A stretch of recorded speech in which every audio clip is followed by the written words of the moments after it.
Atheism is often considered as a view of the learned, as they are well thought, judged, and justified views. Hence, they say that these views are always powered by logic and reason. So, let us understand them through their questions, leaving aside other questions like, who created God, existence of God, and others. This video is based on some of my observations. To accept or deny something, one should have a complete understanding of what it actually is, or should go to someone who has such understanding. For example, we go to a doctor because we don't know the way a drug works in our body. Atheism, on a brief note, denies the existence of God, but by definition of God, God is all-powerful, omniscient and almighty, so this person, who claims to be atheist, should be more or equal to the character and qualities of God, to deny God. For this, the response may be, God is an imaginary character, to whom we have ascribed all these attributes and called that character as God, but let us see how it may work.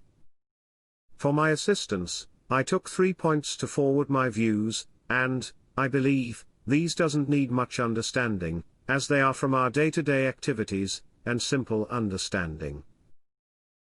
If I say that there is no white stone in this bag of stones, it means that I have checked each stone and have concluded that there is no white stone at all. This statement is conclusive.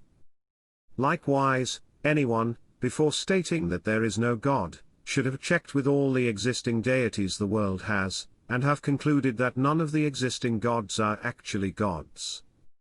This very thought of such an attempt is not welcoming, as it is not within the scope of human actions, because, going into the action, India alone has over 3 million gods and goddesses. Also, there are new gods coming here and there, throughout the ages, in addition to the already established gods.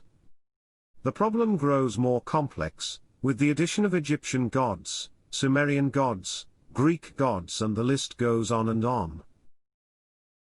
Now, let us take a practical approach, which the atheist is going to attempt. At best, if he can disprove one god per day, it would take 82,191.78 years to prove that Indian gods are not gods.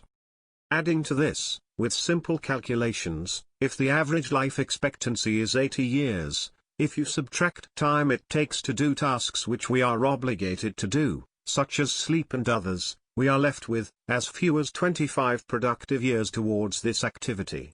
So the 82,000 grows by 3 times, to 246,575.34 years. Hence, this is unwelcoming activity. So, what happens when we can't prove? We borrow someone else's ideas. This is exactly what happens when we borrow someone else's ideas and claim it to be our own.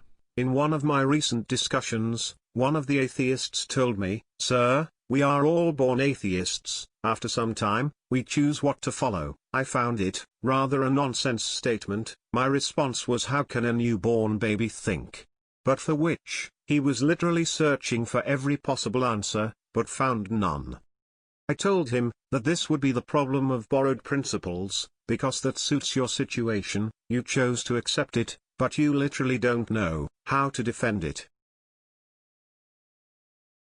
Now, if you are an atheist, I humbly request you to think and answer.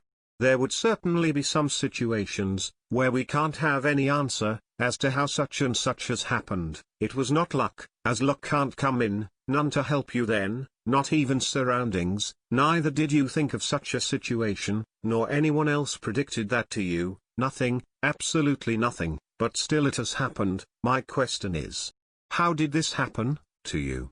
Or, to be more pointed, who did this for you? For sure, I know, you will have some situation. Almost everyone would have asked this question, to someone, or to themselves, creation or evolution. My question is, how can something evolve from nothing? Nothing, by definition, is no thing, and evolve, by definition, is to gradually develop from something. So, for something to evolve, there should be some other thing, and that some other thing should be created, for evolution to take place. For creation to take place, there should be creator, and this creator is nothing but God. No matter, whatever the mask, a lie, can wear, it can only imitate truth, but cannot be truth, and truth is the only way that can exist. To conclude, I leave you with one simple question: why? Almost every atheist, on his deathbed, admits that his atheism has failed him.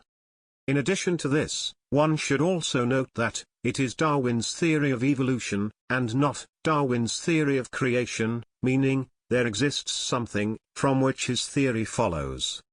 We very well know that one-sided coin is invalid.